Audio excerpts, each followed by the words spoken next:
हरिरचिन्त्यः सर्वदेवैकवन्द्यः परमगुरुरभीष्टावाप्तितः सज्जनानां निखिलगुणगणार्णो नित्यनिर्मुक्तदोषः सरसिजनयनोऽसौ श्रीपतिर्मानदो नः व्यासाय भवनाशाय श्रीशाय गुणराशये हृद्याय शुद्धविद्याय मध्वाय च नमो नमः। अभ्रमं भङ्गरहितं विमलं अजरं सदा आनन्दतीर्थमतुलं भजे तापत्रयापहं श्रीमदानन्दतीर्थार्य पादपङ्कजरेरवः पवित्रयन्तु मां नित्यं पापपाटनपण्डिताः। मिथ्यासिद्धान्तदुर्धान्तविध्वंसनविचक्षणः जयतीर्थाख्यतरणिः भासतान्नो हृदम्बरे अर्थिकल्पितकल्पोऽयं प्रत्यर्थिगजकेसरी व्यासतीर्थगुरुर्भूयादस्मदिष्टार्थसिद्धये तपो विद्याविरक्त्यादि सद्गुणौघाकरानहं वादिराजगुरुं वन्दे हयग्रीवपदाश्रयान्। नमस्ते राघवेन्द्रार्य सत्यधर्मकृपानिधे भावदीपं समुज्ज्वाल्य विश्वदीपं प्रकाशय हंसकूटमहाचार्यं सत्यध्यानसुशिक्षितं विद्यामान्यगुरुं वन्दे विद्वत्पद्मदिवाकरं नारायणं सर्वं जगदेकनाथं भक्तप्रियं सकललोकनमस्कृतं च त्रैगुण्यवर्जितमजं विभुमाद्यमीशं वन्दे भवघ्नममरासुरसिद्धवन्द्यं नारायणं नमस्कृत्य नरं चैव नरोत्तमं देवीं सरस्वतीं व्यासं ततो जयमुदीरयेत्। देवं नारायणं नत्वा सर्वदोषविवर्जितं ಪರಿಪೂರ್ಣಗುರುಶ್ಚಾನ್ ಗೀತಾರ್ಥಂ ವಕ್ಷಾಮಿ ಲೇಷತಃ. ಒಳ್ಳೆ ಕೆಲಸದಿಂದ ಕೆಟ್ಟದಾಗುವುದಿಲ್ಲ, ದುಃಖವಾಗುವುದಿಲ್ಲ, ಸುಖವೇ ಆಗತ್ತೆ. ಕೆಟ್ಟ ಕೆಲಸದಿಂದ ಸುಖವಾಗುವುದಿಲ್ಲ, ದುಃಖವೇ ಆಗತ್ತೆ. ಯುದ್ಧ ಎಂಬುದು ಒಳ್ಳೆ ಕೆಲಸ ಕ್ಷತ್ರಿಯನಿಗೆ. ಯುದ್ಧ ಕರ್ಮದಿಂದ ಕ್ಷತ್ರಿಯನಿಗೆ ಯಾವುದೇ ಕೆಡುಕಾಗುವುದಿಲ್ಲ. ಆದ್ದರಿಂದಾಗಿ ನೀನು ಯುದ್ಧ ಮಾಡು. ಒಳ್ಳೆ ಕೆಲಸದಿಂದ ದುಃಖವಾಗುವುದಿಲ್ಲ, ಕೆಟ್ಟ ಕೆಲಸದಿಂದ ಸುಖವಾಗುವುದಿಲ್ಲ ಎಂಬ ಎರಡೂ ವಿಷಯವು ಜ್ಞಾನಿಗಳು ತಮ್ಮ ತತ್ವನಿರ್ಣಯದ ಹಿನ್ನೆಲೆಯಲ್ಲಿ ಉಪದೇಶ ಮಾಡ್ತಾ ಬಂದಿದ್ದಾರೆ. ಆ ಉಪದೇಶವೇ ನಮಗೆ ಈ ವಿಷಯದಲ್ಲಿ ಪ್ರಮಾಣವಾಗ್ತದೆ. ಇಷ್ಟು ಹೇಳಿದರು. ಅದರ ಮೇಲೆ ಒಂದು ಅಂದರೆ ಹಾಗಾದರೆ ಕರ್ಮ ಮಾಡಬೇಕು. ಈ ಕರ್ಮಾನುಷ್ಠಾನ ಎಂಬುದು ಎಲ್ಲರಿಗೂ ಅನ್ವಯ ಆಗ್ತದೋ ಕೆಲವರಿಗೆ ಮಾತ್ರವೂ? ಎಲ್ಲರೂ ಕರ್ಮಾನುಷ್ಠಾನ ಮಾಡಬೇಕಾಗಿಲ್ಲ. ಜ್ಞಾನ ಬಂದ ನಂತರ ಕರ್ಮ ಇಲ್ಲ. ಜ್ಞಾನಿಗೆ ಕರ್ಮ ಇಲ್ಲ, ಕರ್ಮ ಬಂಧನ ಇಲ್ಲ. ಜ್ಞಾನಿ ಕರ್ಮ ಮಾಡಬೇಕಾಗಿಲ್ಲ. ಅಜ್ಞಾನಿಗಳಿಗೆ ಮಾತ್ರ ಕರ್ಮಾನುಷ್ಠಾನ ಇದೆ ಅಂತ ಒಂದು ವಿಚಾರ ಇದೆ. ಯಾಕೆಂದ್ರೆ ನಾವು ಕರ್ಮ ಮಾಡುವುದು ಜ್ಞಾನಕ್ಕೋಸ್ಕರ. ಕರ್ಮ ಮಾಡಿದ ಬಳಿಕ ನಮ್ಮ ಕರ್ಮ ಮಾಡಿ ಜ್ಞಾನ ಬಂದ ಬಳಿಕ ಯಾಕೆ ಕರ್ಮ ಮಾಡಬೇಕು? ಅಗತ್ಯ ಇಲ್ಲ ಅಂತ. ಅಷ್ಟೇ ಅಲ್ಲ, ತತ್ವಜ್ಞಾನ ಬಂದ ನಂತರ ಈ ಜಗತ್ತೇ ಮಿಥ್ಯಾ ಆಗಿ ಕಾಣ್ತದೆ. ಜಗತ್ತು ಇಲ್ಲ ಅಂತ ಮಿಥ್ಯಾತ್ವ ಜ್ಞಾನ ಬಂದ ನಂತರ ಅದನ್ನು ಮಾಡಲಿಕ್ಕಾಗತ್ತೆ. ಎಲ್ಲ ಜಗತ್ತು ಬ್ರಹ್ಮಜ್ಞಾನದಿಂದ ಎಲ್ಲ ಜಗತ್ತು ಇಲ್ಲ ಎಂಬ ಮಿಥ್ಯಾತ್ವದ ತಿಳುವಳಿಕೆ ಮೂಡಿದಾಗ ಆ ಜಗತ್ತಿನೊಳಗೆ ಸೇರಿರತಕ್ಕಂಥ ಕರ್ಮವೂ ಮಿಥ್ಯಾ ಅಂತ ಭಾವನೆ ಬಂದ ನಂತರ ಅವನು ಕರ್ಮಾನುಷ್ಠಾನ ಹೇಗೆ ಮಾಡ್ತಾರೆ ಜ್ಞಾನಿಯಾದವನು? ಹಾಗಾಗಿ ಜ್ಞಾನಿಗೆ ಕರ್ಮ ಇಲ್ಲ, ಯಾಕಂದ್ರೆ ಅವನು ಮಾಡಲಿಕ್ಕೆ ಆಗುವುದಿಲ್ಲ. ಯಾಕೆ? ಅವನಿಗೆ ಬ್ರಹ್ಮಜ್ಞಾನ ಬಂದಿಂದಾಗಿ ಕರ್ಮ ಎಲ್ಲ ಮಿಥ್ಯಾ, ಜಗತ್ತೇ ಮಿಥ್ಯಾ ಅಂತ ಜ್ಞಾನ ಇದೆ. ಹಾಗಾಗಿ ಅವನು ಕರ್ಮಾನುಷ್ಠಾನ ಮಾಡುವುದಿಲ್ಲ. ಅವನಿಗೆ ಅಧಿಕ ಇಲ್ಲ, ಅಗತ್ಯ ಇಲ್ಲ. ಅಜ್ಞಾನಿಗೆ ತಿಳುವಳಿಕೆ ಇಲ್ಲ. ಅವನು ಕರ್ಮ ಮಿಥ್ಯಾ ಅಂತ ತಿಳುವಳಿಕೆ ಇಲ್ಲ. ಆದ್ರಿಂದಾಗಿ ಅವನು ಬೇಕಾದ್ರೆ ಮಾಡಬಹುದು. ಅವನಿಗೆ ಅಧಿಕಾರವೇ ವಿನ ಜ್ಞಾನಿಗಿಲ್ಲ. ಯಾಕೆ? ಜ್ಞಾನಿ ಕರ್ಮ ಮಾಡ್ಲಿಕ್ಕೆ ಆಗುವುದಿಲ್ಲ. ಜಗತ್ತು ಮಿಥ್ಯಾ ಅಂತ ಜ್ಞಾನ ಬಂದ ನಂತರ ಕರ್ಮಾನುಷ್ಠಾನ ಇಲ್ಲಿ ಮಿಥ್ಯಾತ್ವ ಜ್ಞಾನದಿಂದ ತ್ಯಾಗವೇ ಮಾಡಬೇಕು. ಮಾಡ್ತಾನೆ, ಅವನಿಗೆ ಕರ್ಮ ಅಗತ್ಯ ಇಲ್ಲ, ಅವನಿಂದ ಮಾಡ್ಲಿಕ್ಕೆ ಆಗುವುದೂ ಇಲ್ಲ ಮಿಥ್ಯಾತ್ಮ ಜ್ಞಾನ ಬಂದಂತ. ಅಜ್ಞಾನಿಗೆ ತಿಳುವಳಿಕೆ ಮಿಥ್ಯಾ ಎಂಬ ತಿಳುವಳಿಕೆ ಇಲ್ಲ. ಅದರಿಂದ ಅವನ ಅನುಷ್ಠಾನ ಮಾಡ್ತಾ ಕೂತ್ಕೊಳ್ತಾನೆ. ಹಾಗಾಗಿ ಜ್ಞಾನಿಗೆ ಕರ್ಮವಿಲ್ಲ, ಅಜ್ಞಾನಿ ಮಾತ್ರ ಕರ್ಮ ಮಾಡ್ತಾನೆ. ಜ್ಞಾನಿಗೆ ಈ ಪ್ರಪಂಚವೇ ಮಿಥ್ಯಾ ಅಂತ ಅರಿವು ಬಂದ ನಂತರ, ಆ ಪ್ರಪಂಚ ಮಿಥ್ಯಾ ಅಂತ ಜ್ಞಾನ ಬಂದ ನಂತರ ಕರ್ಮವೂ ಮಿಥ್ಯಾದಿಂದಾಗಿ ಅದನ್ನು ಹೇಗೆ ಅನುಷ್ಠಾನ ಮಾಡ್ತಾನೆ. ಅಜ್ಞಾನಿಗೆ ಆ ಜಗತ್ತು ಮಿಥ್ಯಾ ಎಂಬ ಜ್ಞಾನ ಇಲ್ಲ, ಕರ್ಮ ಮಿಥ್ಯಾ ಎಂಬ ಜ್ಞಾನ ಇಲ್ಲ, ಅವನು ಮಾಡ್ತಾ ಕೂತ್ಕೊಳ್ತಾನೆ. ಹೀಗೆ ಒಂದು ಅಭಿಪ್ರಾಯ ಕೆಲವರದ್ದಿದೆ. ಅದಕ್ಕೆ ಕೃಷ್ಣ ಇಲ್ಲಿ ಹೇಳ್ತಾನೆ, ಹಾಗೆಲ್ಲ ತಿಳ್ಕೊಳ್ಬೇಡ, ಜ್ಞಾನಿಗೆ ಕರ್ಮವಿಲ್ಲ, ಅಜ್ಞಾನಿಗೆ ಮಾತ್ರ ಕರ್ಮದ ಅನುಷ್ಠಾನ. ಯಾಕೆ? ಜ್ಞಾನಿಗೆ ಕರ್ಮ ಮಿಥ್ಯಾ ಅಂತ ತಿಳುವಳಿಕೆ ಬಂದ ಅವನು ಮಾಡ್ಲಿಕ್ಕೆ ಆಗೋದಿಲ್ಲ. ಅಜ್ಞಾನಿಗೆ ಕರ್ಮ ಮಿಥ್ಯಾ ಅಂತ ತಿಳುವಳಿಕೆ ಇಲ್ಲ, ಮಾಡ್ತಾನೆ ಅವನು. ಮತ್ತೊಂದು ವಾದ, ಕರ್ಮ ಇರುವುದು ಯಾಕೆ? ಕರ್ಮನ ಜ್ಞಾನ ಮತ್ತೊಮ್ಮೆ ಜ್ಞಾನಕ್ಕೋಸ್ಕರ ಕರ್ಮಾನುಷ್ಠಾನ ಮಾಡಬೇಕು. ಅಂದ್ರೆ ನಾವು ಕರ್ಮಯೋಗದಿಂದ ಜ್ಞಾನ ಯೋಗವನ್ನು ಪಡಿಬೇಕು. ಜ್ಞಾನ ಯೋಗ, ಜ್ಞಾನದ ಸಿದ್ಧಿ ಆಗಬೇಕಾದ್ರೆ ಕರ್ಮ ಮಾಡಬೇಕು. ಯಾವಾಗ ನಾವು ಕರ್ಮವನ್ನು ಅನುಷ್ಠಾನ ಮಾಡಿ ನಂತರ ನಾವು ಜ್ಞಾನಿಗಳಾಗ್ತೇವೆ, ಮತ್ತೆ ಕರ್ಮ ಈ ಫಲವನ್ನು ಪಡೆದ ನಂತರ ಮತ್ತೆ ಯಾಕೆ ಕರ್ಮ ಮಾಡಬೇಕು? ನಾವು ಕರ್ಮದ ಫಲ ಜ್ಞಾನ ಪಡೆದ ನಂತರ ಯಾಕೆ ಹೇಳುವುದು? ಇದು ಒಂದು ವಾದ ಇದೆ. ಅಂದ್ರೆ ಮೊದಲನೇ ವಾದ, ಜ್ಞಾನಿಗೆ ಕರ್ಮದ ಅಗತ್ಯ ಇಲ್ಲ. ಯಾಕೆ? ಅದು ಮಿಥ್ಯಾದ್ರಿಂದಾಗಿ, ಪ್ರಪಂಚವೇ ಮಿಥ್ಯಾದ್ರಿಂದಾಗಿ ಅವನಿಗೆ ಆ ತಿಳುವಳಿಕೆ ಬರ್ತದೆ. ಆದ್ಮೇಲೆ ಇವನು ಕರ್ಮ ಅನುಷ್ಠಾನ ಮಾಡೋದು. ಅಜ್ಞಾನಿ ಅವನಿಗೆ ತಿಳುವಳಿಕೆ ಇಲ್ಲ, ಮಿಥ್ಯಾ ಕರ್ಮ ಎಂಬುದಾಗಿ ತಿಳುವಳಿಕೆಯಲ್ಲಿ ಮಾಡ್ತಾನೆ ಅಂತ ಹೇಳಿದ್ರೆ ಇದಕ್ಕೆ ಉತ್ತರ ಕೊಡ್ತಾರೆ ಕೃಷ್ಣ. ನಾ ಸತೋ ವಿದ್ಯತೆ ಭಾವ, ನಾ ಭಾವೋ ವಿದ್ಯತೆ ಸತಃ. ಅರ್ಥ ಏನು? ಅಸತಃ ಇಲ್ಲಿ ಪದಚ್ಛೇದ, ನಾ ಸತೋ ವಿದ್ಯತೆ ಅಭಾವ ಅಂತ ಪದಚ್ಛೇದ. ಅದು ಹೇಗೆ ಉಪಾದ? ಭಾವ ಅಂತ ಪದಚ್ಛೇದ ಮಾಡ್ಬೋದು, ವಿದ್ಯತೆ ಅಭಾವ ಅಂತ ಪದಚ್ಛೇದ ಮಾಡ್ಬೋದು, ವಿದ್ಯತೆ ಭಾವ ಅಂತ ಪದಚ್ಛೇದ ಮಾಡ್ಬೋದು. ಮಾಡ್ಲಿಕ್ಕೆ ಬರುತ್ತೆ ಎರಡು ರೀತಿಯಾಗಿ. ಅಸತ್, ಸತ್ ಅಂದ್ರೆ ಜ್ಞಾನಿ, ಅಸತ್ ಅಂದ್ರೆ ಅಜ್ಞಾನಿ. ಅಜ್ಞಾನಿಗೆ ಅಭಾವ ನ ವಿದ್ಯತೆ. ಅಂದ್ರೆ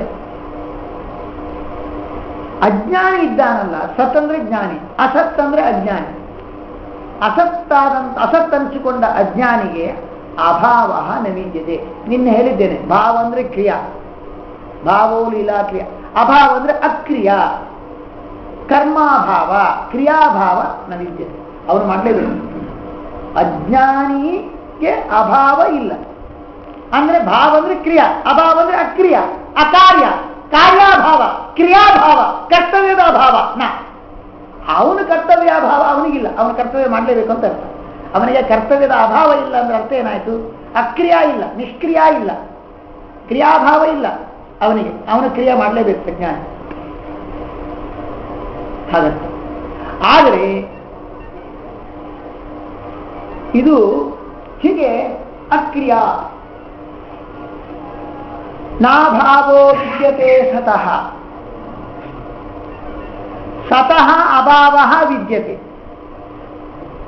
ಜ್ಞಾನಿಗೆ ಅಭಾವ ಇದೆ, ಅಜ್ಞಾನಿಗೆ ಅಭಾವ ಇಲ್ಲ. ಜ್ಞಾನಿಗೆ ಅಕ್ರಿಯಾ ಇದೆ, ನಿಷ್ಕ್ರಿಯ ಕರ್ಮಾಭಾವ ಇದೆ. ಅಜ್ಞಾನಿಗೆ ಮಾತ್ರ ಕರ್ಮಾಭಾವವಿಲ್ಲ ಅಂತ ಹೇಳಬಾರದು. ನಾ ಸತೋ ವಿದ್ಯತೆ ಅಭಾವ, ನಾಭಾವೋ ವಿದ್ಯತೆ ಸತಃ ಅಂತ ಉಂಟದೆ. ಇದು ಹೀಗೆ ಹೇಳಬಾರದು. ಅಸತ್ ಅಂದ್ರೆ ಅಜ್ಞಾನಿಗೆ ಅಕ್ರಿಯಾ ಎಂಬುದು ಇಲ್ಲ, ಅಜ್ಞಾನಿಗೆ ಅಕ್ರಿಯಾ ಎಂಬುದಿಲ್ಲ, ಕಾರ್ಯಾಭಾವ ಇಲ್ಲ. ಅವನು ಕಾರ್ಯ ಮಾಡಬೇಕು, ಆದರೆ ನಾಭಾವೋ ವಿದ್ಯತೆ ಸತಃ. ಸತಃ ಅಭಾವ ವಿದ್ಯತೆ. ಜ್ಞಾನಿಗೆ ಮಾತ್ರ ಅಭಾವ ನಿಷ್ಕ್ರಿಯ ಇದೆ ಅಂತ ನ ಅಲ್ಲಿ ಎರಡು ಕನ್ವೆ ಮಧ್ಯದಲ್ಲಿ ನಕಾರ ಹಾಕಿದ್ದಾರೆ. ನಾಸತೋ ವಿದ್ಯತೆ ಅಭಾವ, ನಿಷ್ಕ್ರಿಯ ಎಂಬುದು ಅಜ್ಞಾನಿಗೆ ನ ಇಲ್ಲ.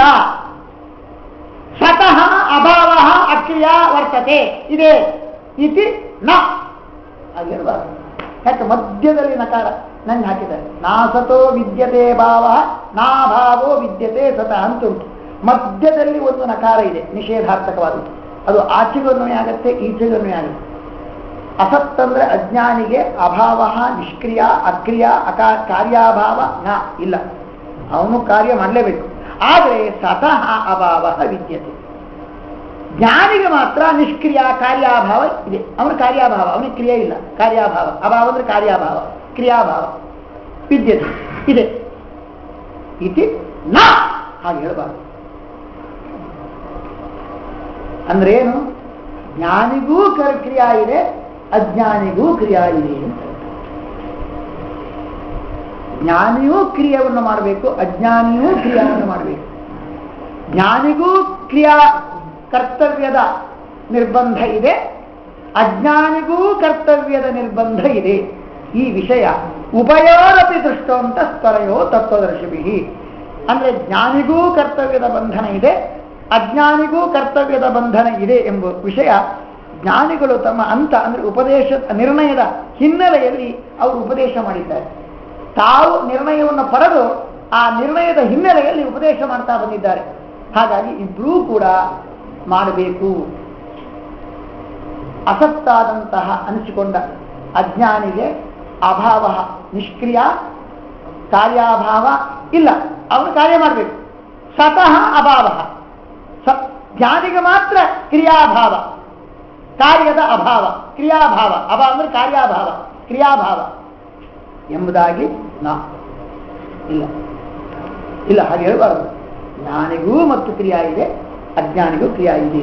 ಜ್ಞಾನಿಗೂ ಕರ್ತವ್ಯದ ಬಂಧನ ಇದೆ, ಅಜ್ಞಾನಿಗೂ ಕರ್ತವ್ಯ ಬಂಧನ ಇದೆ ಎಂಬುದನ್ನ ಈ ಜ್ಞಾನಿಗಳು ಉಪದೇಶ ಪರಂಪರೆಯಲ್ಲಿ ಹೇಳಿದ್ದಾರೆ. ಒಂದು ಪ್ರಶ್ನೆ ಬರುತ್ತೆ, ಅಲ್ಲಯ್ಯ ಏನ್ರಿ ಪ್ರಪಂಚವೇ ಸುಳ್ಳಲ್ವಾ? ಪ್ರಪಂಚವೇ ಸುಳ್ಳಾದಾಗ ಸುಳ್ಳು ಅಂತ ತಿಳುವಳಿಕೆ ಬಂದ ನಂತರ ಪ್ರಪಂಚದೊಳಗಿರುವ ಕರ್ಮವನ್ನು ಅನುಷ್ಠಾನ ಏನ್ ಮಾಡುದು? ಪ್ರಪಂಚ ಸುಳ್ಳಲ್ವಾ? ಜ್ಞಾನಿಗೆ ಪ್ರಪಂಚ ಸುಳ್ಳಾಗಿ ಕಾಣ್ತಾ ಇದೆ, ಆದ್ರಿಂದಾಗಿ ಸತ್ಯ ಅಂತ ಕಾಣುವುದಿಲ್ಲ. ಆದ್ರಿಂದಾಗಿ ಅವನಿಗೆ ನಿಜವಾಗಿ ಕರ್ಮ ಮಾಡ್ಲಿಕ್ಕೆ ಆಗೋಲ್ಲ. ಮಿಥ್ಯಾ ಅಂತ ತಿಳ್ಕೊಂಡ ನಂತರ ಅವನೇನು ಕರ್ಮ ಮಾಡ್ತಾನೆ? ಅಜ್ಞಾನಿ ಬೇಕಾದ್ರೆ ಕರ್ಮ ಮಾಡ್ಬೋದು, ಅವನಿಗೆ ಮಿಥ್ಯಾ ಅಂತ ತಿಳ್ಕೊಳ್ಳಿಲ್ಲ. ಅವನು ಪ್ರಪಂಚವನ್ನ, ಪ್ರಪಂಚ ಅಂತರ್ಗತವಾದ ಸೇರಿರ್ತಕ್ಕಂಥ ಕರ್ಮವನ್ನು ಮಿಥ್ಯಾ ಅಂತ ತಿಳ್ಕೊಳ್ಳಿಲ್ಲ, ಮಾಡ್ತಾನೆ. ಜ್ಞಾನಿಗೆ ಮಾಡೋದು ಬಹಳ ಕಷ್ಟ ಉಂಟು. ಹೇಗೆ ಮಾಡ್ತಾನೆ ಅವನು? ಮಿಥ್ಯಾ ಅಂತ ತಿಳ್ಕೊಂಡಿದ್ದಾನಲ್ಲ. ಅಂದ್ರೆ ಪ್ರಪಂಚ ಸುಳ್ಳಲ್ವಾ? ಜ್ಞಾನಿ ದೃಷ್ಟಿಯಲ್ಲಿ ಪ್ರಪಂಚ ಸುಳ್ಳು ಅಂತ ಅವನಿಗೆ ತಿಳುವಳಿಕೆ ಇದೆ ಅಲ್ವಾ? ಹಾಗಾಗಿ ಜ್ಞಾನಿ ಹೇಗೆ ಕರ್ಮಾನುಷ್ಠಾನ ಮಾಡ್ತಾನೆ? ಅಜ್ಞಾನಿಗೆ ಆ ಮಿಥ್ಯಾತ್ವ, ಪ್ರಪಂಚದ ಮಿಥ್ಯಾತ್ವ ಜ್ಞಾನ ಇಲ್ಲ, ಕರ್ಮದ ಮಿಥ್ಯಾತ್ವ ಜ್ಞಾನ ಇಲ್ಲ. ಅವನು ಮಾಡ್ತಾ ಕೂತ್ಕೊಳ್ತಾನೆ. ಜ್ಞಾನಿ ಆ ಬಂದ ನಂತರ ತ್ಯಾಗವೇ ಮಾಡ್ತಾನೆ ಕರ್ಮ ಅಂತ ಹೇಳಿದ್ರೆ, ಇದು ನಿಮಗೆ ಪ್ರಪಂಚ ಸುಳ್ಳು ಅಂತ ಯಾರು ಹೇಳಿದ್ರು ನಿಮಗೆ?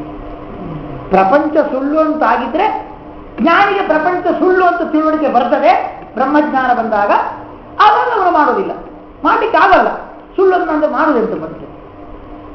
ಯಾರಾದ್ರೂ ಮೆಟ್ಟಿನ ಚಿಪ್ಪಿನಲ್ಲಿ ರಜತ ಸುಳ್ಳು ಅಂತ ಗೊತ್ತಾದ ನಂತರ ಅದರಿಂದ ಲೋಟ ಮಾಡಬೇಕು, ಬೆಳ್ಳಿ ಲೋಟ ಮಾಡಬೇಕು ಅಂತ ಪ್ರಯತ್ನ ಮಾಡ್ತಾನೇನೋ? ಇಲ್ಲ. ಹಾಗೆ ಅಂತ ಹೇಳಿದ್ರೆ ಕೃಷ್ಣ ಹೇಳ್ತಾನೆ, ಯಾರು ಹೇಳಿದ್ ನಿನಗೆ ಪ್ರಪಂಚ ಮಿಥ್ಯಾ ಸುಳ್ಳು ಅಂತ ಯಾರು ಹೇಳಿದ್ರು? ಮೂರು ಕಾಲದಲ್ಲಿಯೂ ಪ್ರಪಂಚ ಇಲ್ಲ ಅಂತ ಯಾರು ಹೇಳಿದ್ರು ನಿನಗೆ? ತಪ್ಪು. ಯಾಕಂದ್ರೆ ಇಲ್ಲಿ ಅಸತ್ ಸತ್, ಸತ್ ಅಸತ್ತಿಗಳಿಗೆ ಅಭಾವ ಇಲ್ಲ. ನಾಸತೋ ವಿದ್ಯತೆ ಅಭಾವ, ಇಲ್ಲಿ ಕೂಡ ಪದಚ್ಛೇದ ಅಭಾವ ಅಂತ. ನಾಭಾವೋ ವಿದ್ಯತೆ ಸತಃ. ಇಲ್ಲಿ ಸತ್ ಅಸತ್ ಶಬ್ದಕ್ಕೆ ಮೊದಲು ಸರಿಯಾದ ಅರ್ಥ ತಿಳ್ಕೊಂಡ್ರೆ ಯಾವ ಗೊಂದಲ ಇಲ್ಲ. ಯಾಕಂದ್ರೆ ಈ ಸತ್ ಅಸತ್ ಅಂದ್ರೆ ಎರಡು ಅರ್ಥ ಮಾಡ್ಲಿಕ್ಕೆ ಬರುತ್ತೆ. ನಿನ್ನ ಮೊನ್ನೆ ಹೇಳಿದ್ದೇನೆ, ಸತ್ ಅಂದ್ರೆ ಯಾವುದು ವ್ಯಕ್ತವಾಗಿ ಚೆನ್ನಾಗಿ ಕಾಣ್ತದೆ, ವ್ಯಕ್ತ ಸ್ಥೂಲ ರೂಪದಲ್ಲಿ ಇದ್ದದ್ದು ಚೆನ್ನಾಗಿ ಕಾಣ್ತದೆ, ಅದು ಕಾರ್ಯ. ಕಾರ್ಯ ಸ್ಥೂಲ ರೂಪವನ್ನು ಪಡೀತದೆ. ಹಾಗಾಗಿ ನಮಗೆ ಚೆನ್ನಾಗಿ ಕಾಣ್ತದೆ, ಅದು ವ್ಯಕ್ತವಾಗಿರುತ್ತೆ. ಚೆನ್ನಾಗಿ ಯಾವುದು ಕಾಣುತ್ತೋ ಸ್ಥೂಲ ರೂಪದಲ್ಲಿದ್ದು ಆ ಕಾರ್ಯ ಪ್ರಪಂಚವನ್ನ ಸತ್ ಕರೀತಾರೆ.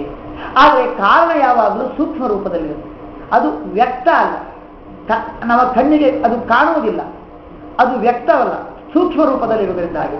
ಹಾಗಾಗಿ ಕಾರಣ ಪ್ರಪಂಚವನ್ನ ಅಸತ್, ಅಸತ್ ಅಂದ್ರೆ ಕಾರಣ ಪ್ರಪಂಚ. ಯಾಕೆ? ಅದು ಸೂಕ್ಷ್ಮ ರೂಪದಲ್ಲಿರುವುದರಿಂದಾಗಿ ಅದು ನಮಗೆ ಕಣ್ಣಿಗೆ ಕಾಣುವುದಿಲ್ಲ.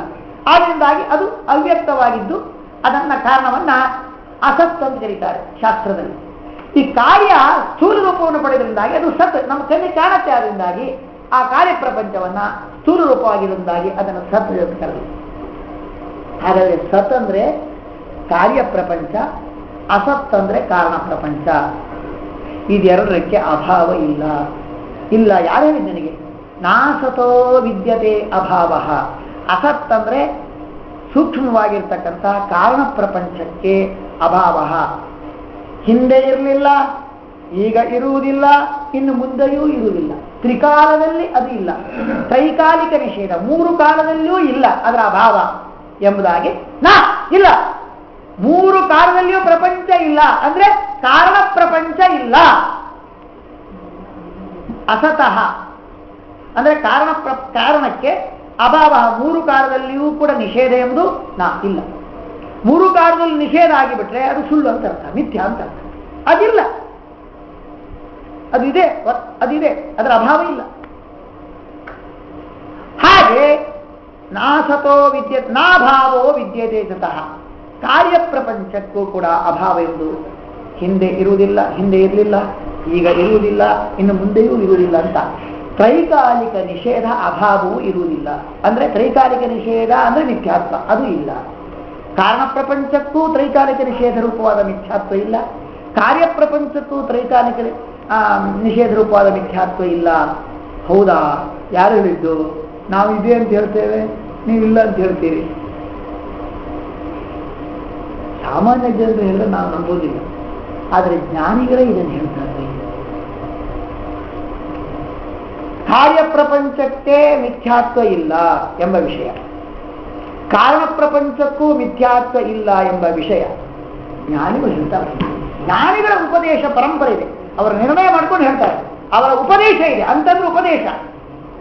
ಎಲ್ಲಿ ಉಪದೇಶ ಅದು ಸ್ವಲ್ಪ ಹೇಳ್ರಿ, ಆ ಉಪದೇಶ ಏನು ಅಂತ ಹೇಳಿದ್ರೆ ಹೇಳ್ತಾರೆ, ಕಾರ್ಯಕಾರಣ ಪ್ರಪಂಚ ಎಂಬುದು ಏನಾಗುವುದಿಲ್ಲ, ಅದು ಮಿಥ್ಯ ಅಲ್ಲ ಅಂತ ಜ್ಞಾನಿಗಳು ಉಪದೇಶ ಮಾಡ್ತಾರೆ. ಆ ಉಪದೇಶದ ವಚನ ಸ್ವಲ್ಪ ಹೇಳ್ತೀರಾ ಅಂದ್ರೆ ಆಚಾರ್ಯರು ಭಾಗವತ ತಾತ್ಪರ್ಯದಲ್ಲಿ ಹೇಳ್ತಾರೆ, ಪಂಚಭೂತಾತ್ಮಕಂ ವಿಶ್ವಂ. ಅದು ಇನ್ನೊಂದು ಅರ್ಥ ಹೇಳ್ಬೋದು. ಇಲ್ಲಿ ಅಸತ್ ಅಂದ್ರೆ ಅಮೂರ್ತ ಪದಾರ್ಥ. ನೋಡಿ, ಪಂಚಭೂತಗಳಲ್ಲಿ ಪೃಥಿವಿ, ಅಪು, ಜಲ ಅಂದ್ರೆ ಪೃಥಿವಿ ತತ್ವ, ಜಲತತ್ವ, ಅಗ್ನಿ ತತ್ವ ಇದು ಮೂರ್ತ. ಆದ್ರಿಂದಾಗಿ ಇದು ನಮಗೆ ಇದು ಕಾಣುತ್ತೆ. ಇದು ಏನಾಗಿದೆ ಅಂದ್ರೆ ಇದು ಸತ್. ಮೂರ್ತಂ ಸದಿತಿ ಸಂಪ್ರೋಕ್ತಂ ಅಮೂರ್ತಂ ಅಸದುಚ್ಯತೆ. ಮೂರ್ತ ಪದಾರ್ಥ ಯಾವುದು ಗೊತ್ತುಂಟ? 3: ಪೃಥಿವಿ, ಅಪು, ಜಲ. ಇದು 3 ಮೂರ್ತ ಪದಾರ್ಥ, ಅದನ್ನು ಸತ್ ಅಂತ ಕರೆದು. ಅಸತ್ ಅಂದ್ರೆ ಅಮೂರ್ತ ಪದಾರ್ಥ ಯಾವುದು? ಆಕಾಶ ತತ್ವ, ವಾಯು ತತ್ವ. ಹಾಗಾದರೆ ಸತ್ ಅಂದ್ರೆ ಪೃಥಿವಿ, ಜಲ ಮತ್ತು ತೇಜಸ್ಸು, ಅದು ಸತ್ ಮೂರ್ತ ಪದಾರ್ಥ. ಅಸತ್ ಅಂದ್ರೆ ಅಮೂರ್ತಂ ಅಸದುಚ್ಯತೆ. ಅಸತ್ ಅಂದ್ರೆ ಯಾವುದು? ವಾಯು ತತ್ವ ಮತ್ತು ಆಕಾಶ ತತ್ವ, ಅದು ಅಮೂರ್ತ ಪದಾರ್ಥ. ಈಗ ಏನಾಯಿತು? ಹಾಗಾದ್ರೆ ಒಟ್ಟಿಗೆ ಸತ್ ಅಸತ್ ಅಂದ್ರೆ ಒಟ್ಟಿಗೆ ಪಂಚಭೂತ ಆಯಿತು. ಸತ್ ಅಂದ್ರೆ ಪೃಥಿವಿಯ ತೇಜಸ್ಸು, ಅಸತ್ ಅಂದ್ರೆ ವಾಯು ತತ್ವ ಮತ್ತು ಆಕಾಶ ತತ್ವ, ಈ ಪಂಚಭೂತಗಳು. ಹಾಗಾದರೆ ಕೃಷ್ಣ ಹೇಳ್ತಾನೆ, ಸತ್ ಒಂದು ಕಾರ್ಯಕಾರಣ ಅಂತ ಅರ್ಥ ಮಾಡಿದೆ. ಈಗ ಮೂರ್ತಾಮೂರ್ತ ಅಂತ. ಸತ್ ಅಂದ್ರೆ ಮೂರ್ತ ಪದಾರ್ಥ, ಪೃಥಿವಿಯ ತೇಜಸ್ಸು. ಅಸತ್ ಅಂದ್ರೆ ಅಮೂರ್ತ ಪದಾರ್ಥ, ವಾಯುತತ್ವ, ಆಕಾಶ ತತ್ವ. ಅಂತೂ ಮೂರ್ತಾಮೂರ್ತ ಪಂಚಭೂತಗಳು. ಅಸತ್ತಾದಂತಹ ಯಾವುದು? ಆಕಾಶ ತತ್ವ ಮತ್ತು ವಾಯು ತತ್ವಕ್ಕೆ ಅಭಾವ. 3 ಕಾಲದಲ್ಲಿಯೂ ಅಭಾವ, ನಿಷೇಧವು ಅಭಾವವೂ ಇಲ್ಲ. ಹಾಗೆ ನಾಭಾವೋ ವಿದ್ಯತೆ ಸತಃ. ಸತ್ ಅನ್ಸ್ಕೊಂಡ್ರ ಪೃಥಿವಿ, ಅಪು, ತೇಜಸ್ಸು, ಈ 3 ತತ್ವಗಳಿಗೂ ಕೂಡ ಅಭಾವ ಅಂದ್ರೆ 3 ಕಾಲದಲ್ಲಿ ಅದರ ಅಭಾವ, ಅದರ ನಿಷೇಧ ಅಭಾವ ಅಂದ್ರೆ ಮಿಥ್ಯಾತ್ವ ಇಲ್ಲ. ಹೀಗೊಂದು ಅರ್ಥ ಮಾಡೋದು. ಯಾರು ಹೇಳಿದ್ರು ನಿಮಗೆ? ಪೃಥಿವಿ, ಅಪ್, ತೇಜಸ್ಸು ಅದು ಸತ್ ಪದಾರ್ಥ, ಮೂರ್ತ ಪದಾರ್ಥ, ಅದಕ್ಕೂ ನಿಷೇಧ ಇಲ್ಲ ಅಂದ್ರೆ 3 ಕಾಲದಲ್ಲಿ ಅದರ ಅಭಾವ ಇಲ್ಲ ಅಂದ್ರೆ ಮಿಥ್ಯಾತ್ವ ಇಲ್ಲ. ಹಾಗೆ ಅಸತ್ತಂತಹ ವಾಯುತತ್ವ, ಆಕಾಶ ತತ್ವ, ಅಮೂರ್ತ ಪದಾರ್ಥ, ಅದಕ್ಕೂ ಅಭಾವ. 3 ಕಾಲದಲ್ಲಿ ಅದರ ಅಭಾವ, ನಿಷೇಧ ಅರ್ಥಾತ್ ಮಿಥ್ಯಾತ್ವ ಇಲ್ಲ. ಹೇಗೆ ನಿರ್ಣಯ ಮಾಡ್ತೀರಿ ಅಂದ್ರೆ ಇದರ ವಿಷಯದಲ್ಲಿ ಉಭಯೋರಪಿ ತುಷ್ಟೋಂತಸ್ತನಯೋ ತತ್ವದರ್ಶವೇ. ಈ ವಿಷಯದ ಬಗ್ಗೆ ಮೂರ್ತ ಪದಾರ್ಥವಾದಂತಹ ಪೃಥ್ವಿಯ ತೇಜಸ್ಸಿಗೂ ನಿಷೇಧ, ಮಿಥ್ಯಾತ್ವ ಇಲ್ಲ. 3 ಕಾಲದಲ್ಲಿ ಅಭಾವ ಇಲ್ಲ ಅರ್ಥಾತ್ ಮಿಥ್ಯಾತ್ವ ಇಲ್ಲ. ಅಸತ್ ಅನಿಸ್ಕೊಂಡಿರ್ತಕ್ಕಂಥ, ಅಮೂರ್ತ ಅನಿಸ್ಕೊಂಡಿರ್ತಕ್ಕಂಥ ವಾಯುತತ್ವ, ಆಕಾಶ ತತ್ವಕ್ಕೂ ಕೂಡ 3 ಕಾಲದಲ್ಲಿ ಅಭಾವ ಅರ್ಥಾತ್ ಮಿಥ್ಯಾತ್ವ ಎಂಬುದಿಲ್ಲ. ಇದು ಅಂತಹ ವರ್ತನೆ. ಜ್ಞಾನಿಗಳ ಅಂತ ಅಂದ್ರೆ ಉಪದೇಶ, ಅವರ ನಿರ್ಣಯದ ಹಿನ್ನೆಲೆಯಲ್ಲಿ ಮಾಡಿರ್ತಕ್ಕಂಥ ಉಪದೇಶವೇ ನಮಗೆ ಈ ವಿಷಯದಲ್ಲಿ ಮನವರಿಕೆ ಮಾಡಿಕೊಟ್ಟಿದ್ದಾರೆ. ಅವರ ಉಪದೇಶವೇ ಹೇಗೆ, ಏನು ಉಪದೇಶ ಮಾಡಿದ್ದಾರೆ, ಆ ಉಪದೇಶ ವಚನ ಹೇಳಿ ನೋಡೋಣ. ಅಂದ್ರೆ ಪಂಚಭೂತಾತ್ಮಕಂ ವಿಶ್ವಂ ಭ್ರಾಂತಿ ಸಿದ್ಧಂ ಅಪಂಡಿತಾ ವದಂತಿ ಪಂಡಿತಾ ಸ್ವರ್ಗ ಜಗದಾಹುರಬಾಧಿತ. ಇದು ಉಪದೇಶ, ಜ್ಞಾನಿಗಳ ಉಪದೇಶ ಹೀಗಿದೆ. ಪಂಚಭೂತಾತ್ಮಕಂ ವಿಶ್ವಂ ಭ್ರಾಂತಿ ಸಿದ್ಧಂ ಅಪಂಡಿತಾ. ಜ್ಞಾನಿಗಳಲ್ಲದವರು ಮಾತ್ರ ಈ ಪಂಚಭೂತಾತ್ಮಕವಾದ, ಅಂದ್ರೆ ನಾನು ಹೇಳಿದಂತೆ ಪೃಥ್ವಿ, ತೇಜಸ್ಸು, ವಾಯು, ಆಕಾಶ, ಈ ಪಂಚಭೂತಗಳಿಂದ ನಿರ್ಮಾಣಗೊಂಡಿರ್ತಕ್ಕಂಥ ಈ ಜಗತ್ತು, ಪಂಚಭೂತ, ಈ ಜಗತ್ತನ್ನ ಭ್ರಾಂತಿ ಸಿದ್ಧಂ, ಭ್ರಾಂತಿಯಿಂದ ಕಲ್ಪಿತ, ಅದು ಎಂದೆಂದೂ ಇರುವುದಿಲ್ಲ. ಹಿಂದೆ ಇರಲಿಲ್ಲ, ಈಗ ಇರುವುದಿಲ್ಲ, ಇನ್ನು ಮುಂದೆಯೂ ಇರುವುದಿಲ್ಲ. ಅದೆಲ್ಲ ಸುಮ್ಮನೆ ಒಂದು ಭ್ರಾಂತಿ ಅಂತೆ. ಜಗತ್ತೆಂದರೆ ಒಂದು ಭ್ರಾಂತಿ, ಒಂದು ಕಲ್ಪನೆ ಮಾತ್ರ, ವಸ್ತುತಸ್ತು ಅಸ್ತಿತ್ವ ಇಲ್ಲ, ಅದು ಮಿಥ್ಯಾ ಅಂತ ಯಾರು ಹೇಳ್ತಾರೆ? ಅಪಂಡಿತಾ, ಅಜ್ಞಾನಿಗಳು ಹೇಳ್ತಾರೆ. ವದಂತಿ ಪಂಡಿತಾ ಸ್ವರ್ಗ ಜಗದಾಹುರಬಾಧಿತಂ. ಪಂಚಭೂತಾತ್ಮಕವಾದ ಈ ಜಗತ್ತು ಅಬಾಧಿತ, ಅದಕ್ಕೆ ಬಾಧೆ ಇಲ್ಲ. ಅಂದ್ರೆ ಮೂರು ಕಾಲದಲ್ಲಿಯೂ ಅದನ್ನು ನಿಷೇಧ ಮಾಡಲಿಕ್ಕೆ ಬರುವುದಿಲ್ಲ, ಅದಕ್ಕೆ ಮಿಥ್ಯಾತ್ವ ಇಲ್ಲ. ಹಿಂದೆ ಇರಲಿಲ್ಲ, ಈಗ ಇರುವುದಿಲ್ಲ, ಮುಂದೆ ಇರುವುದಿಲ್ಲ ಅಂತ ತ್ರೈಕಾಲಿಕ ನಿಷೇಧ, ಇದನ್ನೇ ಮಿಥ್ಯಾತ್ವ ಅಂತ ಹೇಳಿ. ಎಂದೆಂದೂ ಇರುವುದಿಲ್ಲ, ಎಂದೆಂದೂ ಅದು ಇಲ್ಲ ಎಂಬ ಈ ತ್ರೈಕಾಲಿಕ ನಿಷೇಧ ರೂಪವಾದ ಮಿಥ್ಯಾತ್ವ ರೂಪವಾದ ವಾದವನ್ನ ಜ್ಞಾನಿಗಳು ಹೇಳುವುದಿಲ್ಲ. ಅದು ಅಬಾಧಿತ, ಅದಕ್ಕೆ ಮಿಥ್ಯಾತ್ವ ಇಲ್ಲ ಅಂತ ಜ್ಞಾನಿಗಳು ಹೇಳ್ತಾರೆ. ನೋಡಿ, ಸ್ಪಷ್ಟವಾಗಿದೆ ಉಪದೇಶ ವಚನ. ಈ ಉಪದೇಶ ವಚನ ತೀರ್ಮಾನ ಮಾಡಬೇಕು. ಹಾಗಾಗಿ ಏನ್ರಿ, ಪ್ರಪಂಚ ಎಂಬುದು ಸುಳ್ಳು, ಅದರಿಂದಾಗಿ ಕರ್ಮವು ಸುಳ್ಳು, ಯಾಕೆ ಕರ್ಮ ಮಾಡಬೇಕು ಜ್ಞಾನಿ ಅಂತ ಹೇಳಬಾರದು. ಇಲ್ಲಿಗೆ ಮುಗಿತು, ಸಾಕು, ಇಷ್ಟು, ಇನ್ನು ಮುಂದೆ ಹೋದ.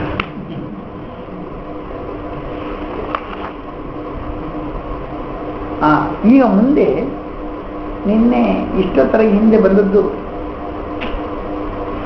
ಕೃಷ್ಣನಾಗ್ಲಿ ಅಥವಾ ಇತರ ಜೀವರಾಗ್ಲಿ ಹುಟ್ಟಿಲ್ಲದವರು, ಆದ್ದರಿಂದಾಗಿ ಅವರಿಗೆ ನಾಶ ಇಲ್ಲ. ಅದಕ್ಕೆ ದೃಷ್ಟಾಂತ ಯಾವುದು ಅಂದ್ರೆ ನಾಶ, ಇದು ವಿದ್ಯದೇಭಾವನೆ. ಅಸತ್ ಅಂದ್ರೆ ಪ್ರಕೃತಿ.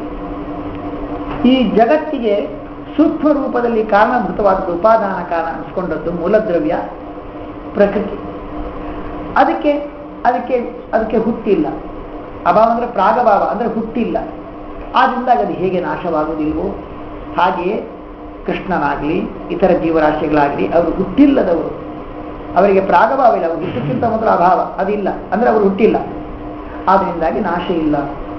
ಹೀಗೆ ಕೃಷ್ಣನಾಗ್ಲಿ ಜೀವಚೇತನರಾಗ್ಲಿ ಯಾರೂ ಕೂಡ ನಾಶವಾಗುವುದಿಲ್ಲ. ಯಾಕೆಂದ್ರೆ ಪ್ರಕೃತಿಯಂತೆ ಅವರು ಹುಟ್ಟಿಲ್ಲದವರಾದ್ರಿಂದಾಗಿ ಅವರಿಗೆ ನಾಶ ಇಲ್ಲ. ಆದ್ರೆ ಒಂದು ಪ್ರಶ್ನೆ ಬರುತ್ತೆ,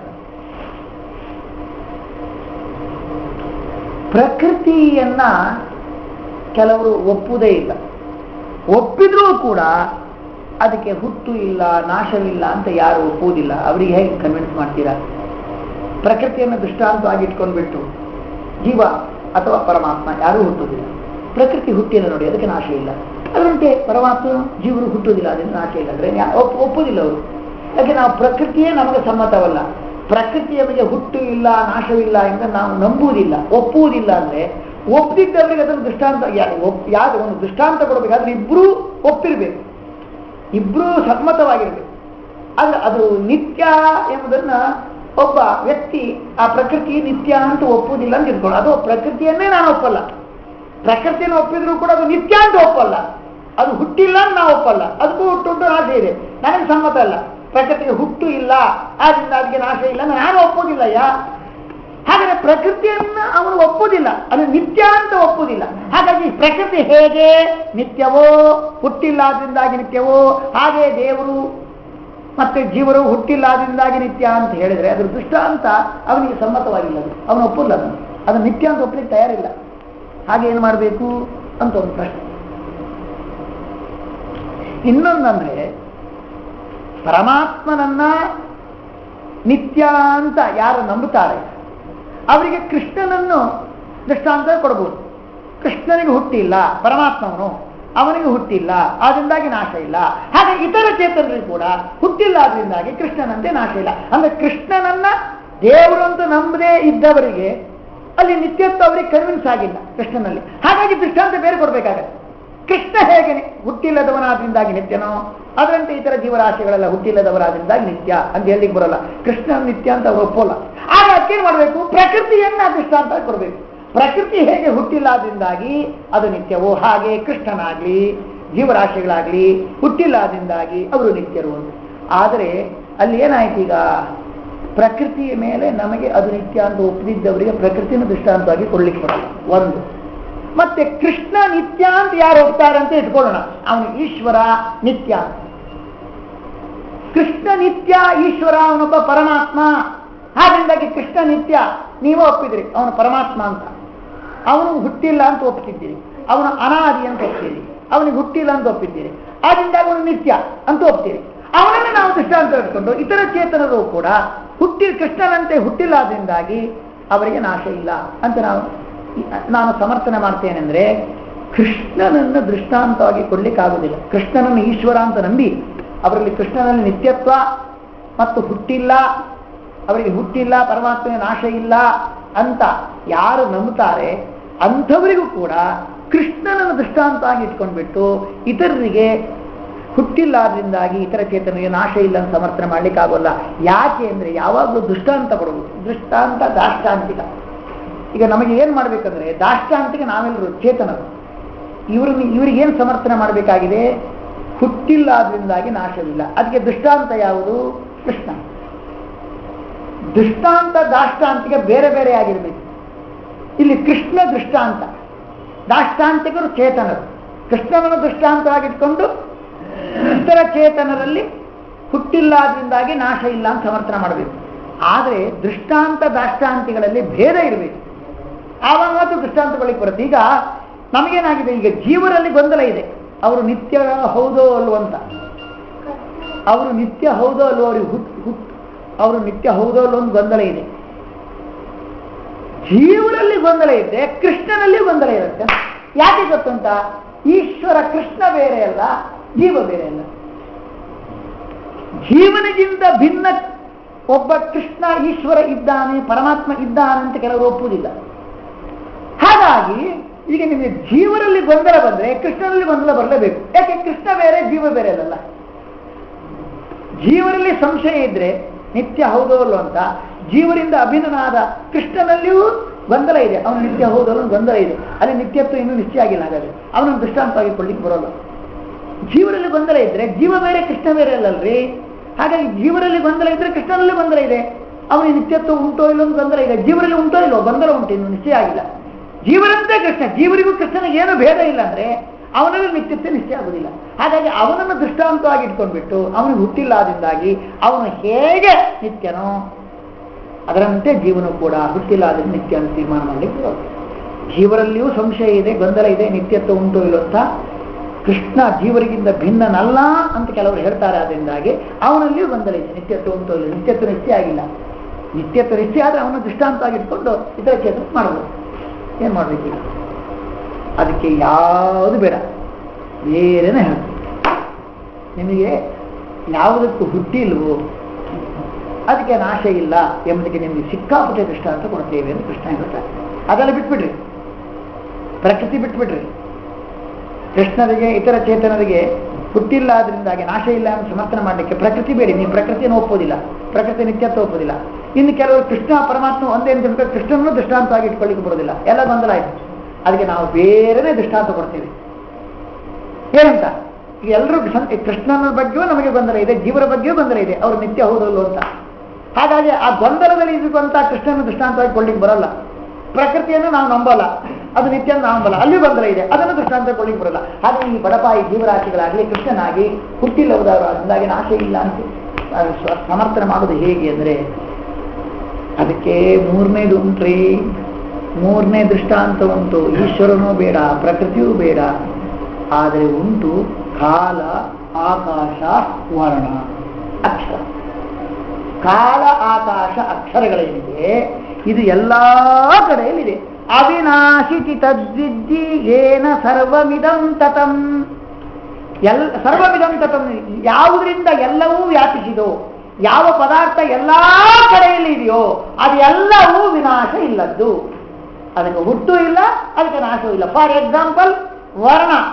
ವರ್ಣ ಅಂದ್ರೆ ಯಾವುದು? ಶಬ್ದ, ಧನ್ಯ ವರ್ಣಾತ್ಮಕ ಶಬ್ದಗಳು, ಅಕ್ಷರಗಳು. ಕಾ ಖಾ ಗಾ ಗಾ ನ, ಇದು ಎಲ್ಲಾ ದೇಶದಲ್ಲೂ ಇದೆ.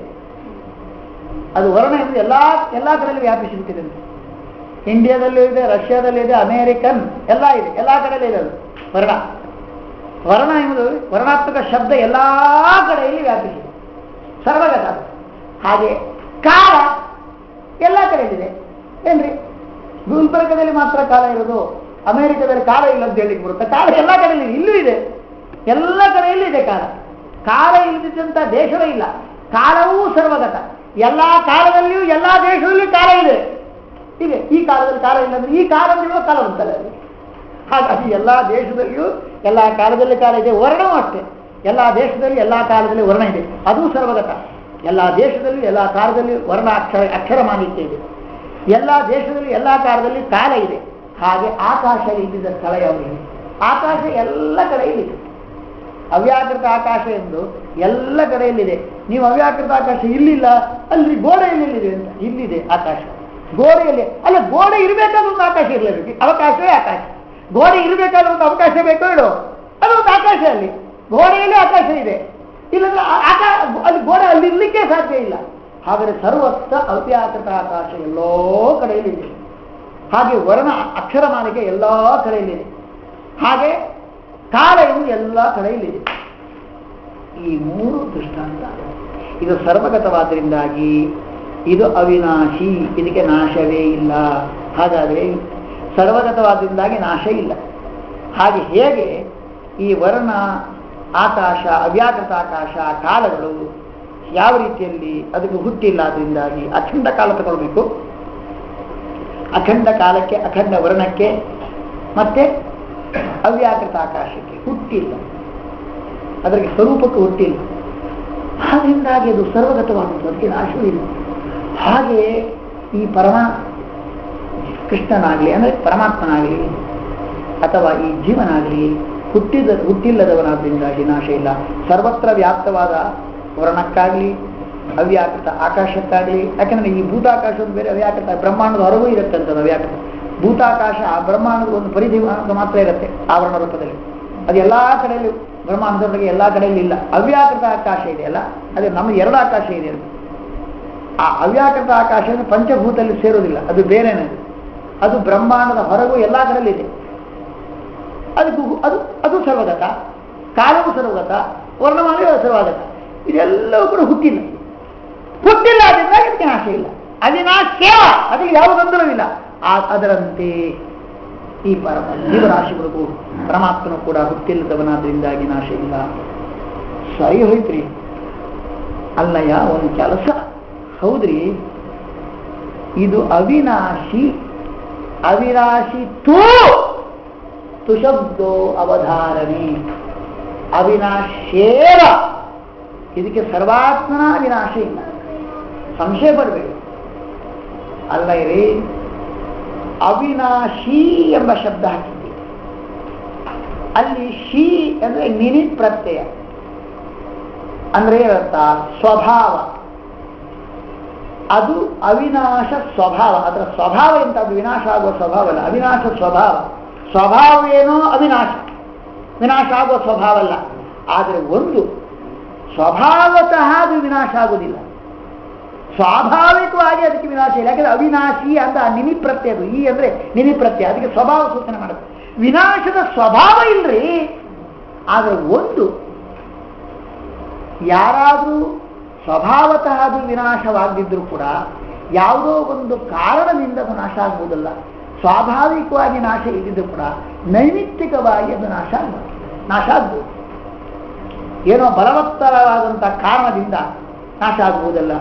ಸಹಜವಾಗಿ ಅದು ವಿನಾಶ ಆಗುವ ಸ್ವಭಾವ ಅಲ್ಲ. ಯಾವುದೋ ಒಂದು ಕಾರಣದಿಂದ ಯಾರಾದರೂ ಶಾಪ ಕೊಟ್ಟರೆ ಅದು ನಾಶ ಆಗ್ಬೋದು. ಅಥವಾ ಇನ್ನು ಯಾರಾದರೂ ಅದನ್ನು ನಾಶ ಮಾಡಲಿಕ್ಕೆ ಏನಾದರೂ ಇನ್ನೊಂದು ಪ್ರಯತ್ನ ಪಟ್ಟರೆ ಅದು ನಾಶ ಆಗ್ಬೋದಲ್ಲ. ಕಾಲಾಕಾಶ ಆದಿಗಳು ಕೂಡ ಅಂತ ಯಾರಾದ್ರೂ ಕೇಳಿದರೆ ವಿನಾಶಮವ್ಯಯ ಶಾಸ್ಯ ನ ಕಶ್ಚಿತ್ ಕರ್ತು ಅರ್ಹ. ಇವು ಅಲಯ ಈ ಕಾಲಕ್ಕಾಗಲಿ ಅವ್ಯಾಕೃತ ಆಕಾಶಕ್ಕಾಗಲಿ ಅಥವಾ ವರ್ಣಕ್ಕಾಗಲಿ ಅವ್ಯಯ, ಅದಕ್ಕೆ ಹ್ರಾಸ, ವ್ಯಯ ಅಂದರೆ ಹ್ರಾಸ, ಅದಕ್ಕೆ ಹ್ರಾಸವೇ ಇಲ್ಲ, ಅದು ಹ್ರಾಸವೇ ಆಗುವುದಿಲ್ಲ. ಇನ್ನು ವಿಲಾಸ ಎಲ್ಲಿ? ಹ್ರಾಸವನ್ನು ಮಾಡಲಿಕ್ಕೆ ಯಾರಿಂದ ಆಗುವುದಿಲ್ಲ. ಈಗ ಕಾಲವನ್ನು, ಅವ್ಯಾಕೃತ ಆಕಾಶವನ್ನು, ವರ್ಣಮಾಲೆಯನ್ನು ಹ್ರಾಸ ಮಾಡುವುದು, ಕಡಿಮೆ ಮಾಡ್ತಾ ಹೋಗುವುದು, ಅದೂ ಯಾರು ಮಾಡಲಿಕ್ಕಾಗುವುದಿಲ್ಲ. ಹೀಗಿರಬೇಕಾದ್ರೆ ಅದಕ್ಕೆ ವಿನಾಶವನ್ನು ಯಾರು ಮಾಡಲಿಕ್ಕೆ ಸಾಧ್ಯ? ಅದಕ್ಕೆ ಹ್ರಾಸವೇ ಇಲ್ಲ, ಅದು ಹ್ರಾಸವಾಗ್ತಾ ಹೋಗುವುದಿಲ್ಲ. ಅವ್ಯಯ ಅಂದ್ರೆ ಏನರ್ಥ? ಹ್ರಾಸವಾಗದೇ ಇದ್ದದ್ದು. ಹ್ರಾಸವೇ ಆಗುವುದಿಲ್ಲ ಅಂದ್ರೆ ಇನ್ನು ನಾಶ ಎಲ್ಲಿಂದ ಆಗಬೇಕು? ಯಾರು ಕೂಡ ಶಾಪ ಕೊಟ್ಟಾಗಲಿ ಅಥವಾ ಇನ್ನೊಂದು ಬಲವತ್ತರವಾದ, ಯಾಕಂದ್ರೆ ಅಸ್ತ್ರಶಸ್ತ್ರವನ್ನು ಸಂಪಾದನೆ ಮಾಡಿ ವರಬಲದಿಂದ ಅಥವಾ ಶಾಪದ ಬಲದಿಂದ ಅದನ್ನೆಲ್ಲ ಇಲ್ಲ ಅಂತ ಮಾಡಲಿಕ್ಕೆ ಯಾವ ಕಾಲದಲ್ಲಿ ಆಗುವುದು? ಹ್ರಾಸವೇ ಇಲ್ಲದ ಪದಾರ್ಥಕ್ಕೆ ಪ್ರಯತ್ನಪೂರ್ವಕವಾದರೂ ಕೂಡ ಶಾಪ ಕೊಟ್ಟಾಗಲಿ ವರದಿ ಬಂದಾಗಲಿ ಅದನ್ನು ನಾಶ ಮಾಡಲಿಕ್ಕೆ ಯಾರಿಂದೂ ಸಾಧ್ಯ ಇಲ್ಲ. ಅದೇ ದೃಷ್ಟಾಂತ ನನಗೆ.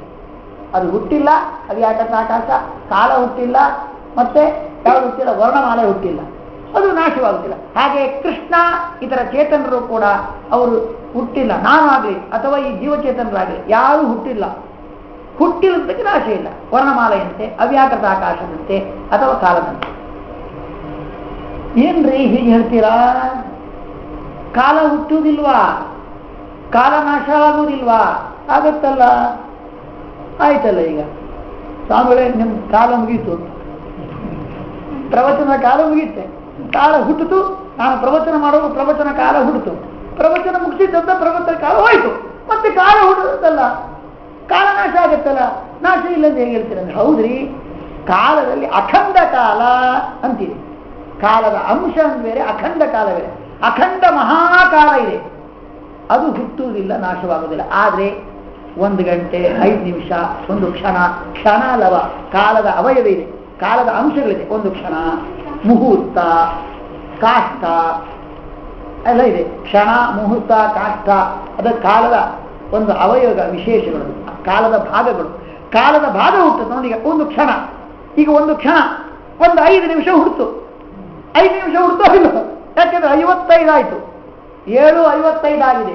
ಅದರ ನಂತರ 8 ಗಂಟೆ ಆದರೆ 5 ನಿಮಿಷ ಹುಟ್ಟುತ್ತೆ, ಹೋಗುತ್ತೆ. ಮತ್ತೆ 5 ನಿಮಿಷ ಹುಡ್ತು ಹೋಯ್ತು, 5 ನಿಮಿಷ ಹುಟ್ಟುತ್ತೆ ಹೋಗುತ್ತೆ, ಕ್ಷಣ ಹುಟ್ಟುತ್ತೆ ಹೋಗುತ್ತೆ, ಮತ್ತೆ ಹುಟ್ಟುತ್ತಲ್ಲ ಕಾಲ, ಅದು ನಾಶ ಆಗತ್ತಲ್ಲ. ಕಾಲ ನಾಶ ಅಂದ್ರೆ ಕಾಲದ ಅವಯವ ನಾಶ ಆದರೂ ಕೂಡ ಅಖಂಡ ಕಾಲ ನಾಶವಾಗುವುದಿಲ್ಲ. ಅಲ್ಲಿ ಅಖಂಡ ಕಾಲವನ್ನ ಇಟ್ಕೊಳ್ಬೇಕು ಅಂತ ಅಭಿಪ್ರಾಯ. ಸರಿ,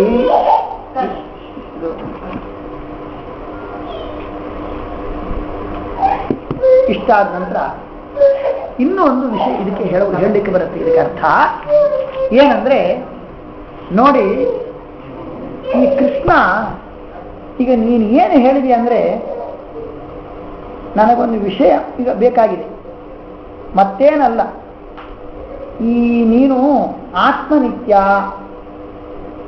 ಅದು ನಾಶವಾಗುವುದಿಲ್ಲ. ದೇಹ ಅಂತೂ ನೀನು ಯುದ್ಧ ಮಾಡದಿದ್ರೂ ಕೂಡ ನಾಶ ಆಗತ್ತೆ, ಅದರ ನಾಶವನ್ನು ತಪ್ಪಲಿಕ್ಕೆ ಆಗೋದಿಲ್ಲ, ಅದ್ರ ಬಗ್ಗೆ ತಲೆ ಕೆಡ್ಕೊಂಡ್ರೆ ಉಪಯೋಗ ಇಲ್ಲ. ಹಾಗಾಗಿ ಯುದ್ಧ ಮಾಡು ಅಂತ ಹೇಳಿದೆ. ಯುದ್ಧ ಯಾಕೆ ಮಾಡಬೇಕು?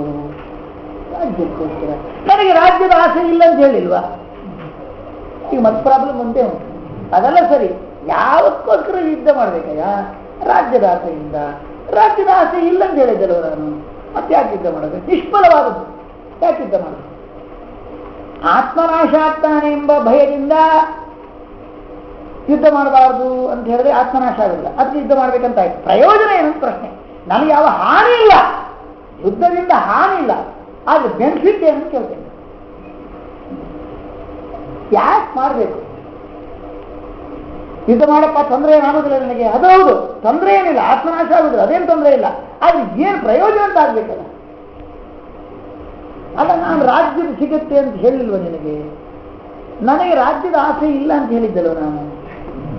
ನಟಾಂಶೇ ವಿಜಯಂಕೃಷ್ಣ ನದ ರಾಜ್ಯಂ ಸುಖಾನಿತ ಅಂತ ಹೇಳಿದ್ದಲ್ವಾ ಅಂತ ಕೇಳಿದೆ. ಮತ್ತೆ ಯಾಕೆ ಅಂದ್ರೆ ಏನು ತೊಂದರೆ ಇದ್ದಿದ್ರು ಕೂಡ ಪ್ರಯೋಜನ ಏನು ಅಂತ. ಇದನ್ನ ತೊಂದರೆ ಇಲ್ಲ, ಅದರಿಂದ ಯುದ್ಧ ಮಾಡೋದು ಪ್ರಯೋಜನ ಏನಂತ ಹೇಳ್ತೇನೆ ನಾನು. ಅದು ಮುಖ್ಯ. ನನಗೆ ಆಸೆ ಇಲ್ಲ ಅಂತ ಹೇಳಿ ಆಗಿದೆ, ನಾನು ರಾಜ್ಯದ ಆಸೆ ಇಲ್ಲ ಏನಂತ. ಅದೆಲ್ಲ ಸರಿಯಯ್ಯ, ಆದ್ರೆ ಏನ್ ಮಾಡ್ಬೇಕು ಗೊತ್ತುಂಟ? ಪ್ರಾತಃ ಸಾಯಾಂತಂ ಸಾಯಾದಿ ಪ್ರಾತರಂತಕ ಯತ್ ಕರೋಮಿ ಜಗನ್ನಾಥ ತದಸ್ತು ತವ ಅಲ್ವಾ? ಸರ್ವಂ ತದಾರಾಧನಮೇವ ಭೂಯ. ಎಲ್ಲವೂ ಭಗವಂತನ ಆರಾಧನಾ ರೂಪದಲ್ಲಿ ಮಾಡಬೇಕು. ದೇವರನ್ನ ಪ್ರೀತಿ ಪಡಿಸೋದಕ್ಕೆ ಪ್ರತಿಯೊಂದು ನಮ್ಮ ಕ್ರಿಯೆಗಳು ಆರಾಧನಾ ರೂಪದಲ್ಲಿರಬೇಕು. ಹಾಗಾಗಿ ನಾನು ಯಾಕೆ ಹೇಳ್ತೇನೆಂದ್ರೆ, ನೀನು ಯುದ್ಧ ಯಾಕೆ ಮಾಡ್ಬೇಕಂದ್ರೆ ದೇವರ ಆರಾಧನಾ ರೂಪದಲ್ಲಿ ಮಾಡಬೇಕು.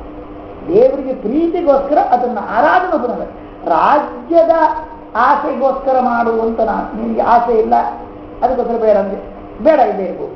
ಆದರೆ ದೇವರ ಆರಾಧನೆ ಬೇಕಲ್ವಾ, ದೇವರನ್ನು ಪ್ರೀತಿ ಪಡಿಸ್ಬೇಕಲ್ವಾ, ದೇವರು ದೊಡ್ಡವನಲ್ಲ, ಅವನು ಪ್ರೀತಿ ಪಡಿಸ್ಲಿಕ್ಕೋಸ್ಕರ ಆಧಾರ ರೂಪದಲ್ಲಿ ಮಾಡಬೇಕು ಅಂತ ಹೇಳ್ತೇನೆ. ಏನೋ ರಾಜ್ಯದ ಆಸೆಯಿಂದ ಮಾಡುವಂತ ನಾನು ಹೇಳಲ್ಲ, ನಿನಗೆ ರಾಜ್ಯದ ಆಸೆ ಇಲ್ಲ ಅಂತಿಲ್ಲ.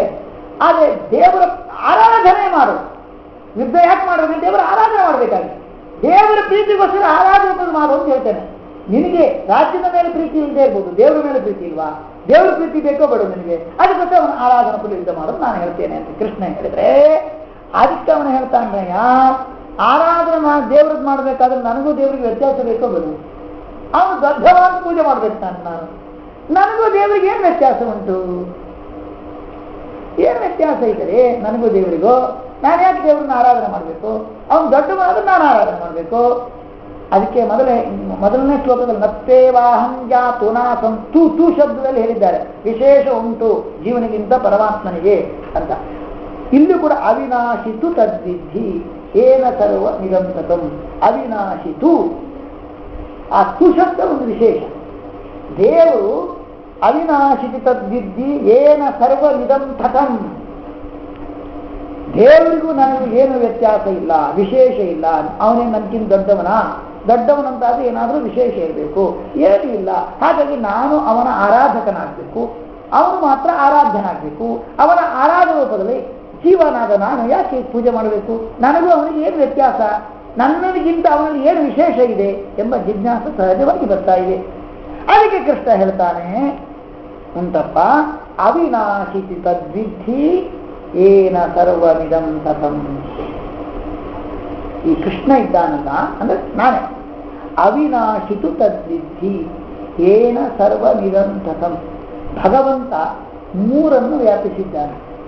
ಸಕಲ ದೇಶವನ್ನೂ ವ್ಯಾಪಿಸಿದ್ದಾನೆ, ಸಕಲ ಕಾಲವನ್ನೂ ವ್ಯಾಪಿಸಿದ್ದಾನೆ, ಸಕಲ ಗುಣವನ್ನೂ ವ್ಯಾಪಿಸಿದ್ದಾನೆ.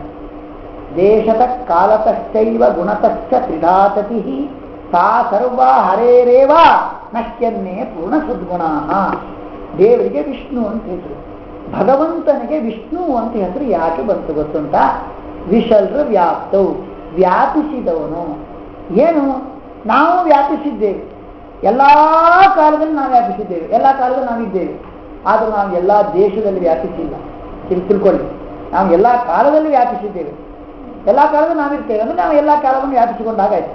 ಎಲ್ಲ ದೇಶವನ್ನು ವ್ಯಾಪಿಸಿಕೊಂಡಿರುವುದಿಲ್ಲ, ಎಲ್ಲ ದೇಶದಲ್ಲಿ ನಾವಿಲ್ಲ, ಇಲ್ಲಿದ್ರೆ ಅಲ್ಲಿಲ್ಲ, ಅಲ್ಲಿದ್ರೆ ಇಲ್ಲಿಲ್ಲ. ಆದರೆ ಲಕ್ಷ್ಮೀದೇವಿಗೆ ಎಲ್ಲ ಕಾಲದಲ್ಲಿ ನಮ್ಮಂತೆ ವ್ಯಾಪ್ತಿ ಇರುವಂತೆ ದೇಶ, ಎಲ್ಲ ದೇಶದಲ್ಲೂ ವ್ಯಾಪಿಸಿದ್ದಾಳೆ, ಸಮಾನಾಂತವರು, ದೇಶ ಕಾಲದ ಪರಮಾತ್ಮ.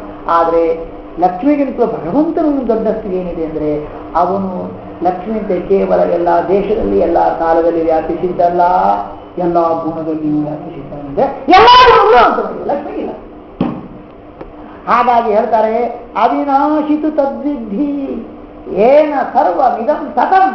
ಯಾವ ತತ್ವ, ಭಗವತ್ ತತ್ವ, ಶ್ರೀಕೃಷ್ಣ ತತ್ವ, ಪರಬ್ರಹ್ಮ ತತ್ವ ನಾನಿದ್ದೇನಲ್ಲ, ನಾನು ಎಲ್ಲವನ್ನೂ ವ್ಯಾಪಿಸಿದ್ದೇನೆ. ವ್ಯಾಪಿಸಲಿಕ್ಕೆ ಯೋಗ್ಯವಾದ ಮೂರು: ದೇಶ, ಕಾಲ, ಗುಣ, ಅಲ್ಲೆಲ್ಲ ನನ್ನ ವ್ಯಾಪ್ತಿ.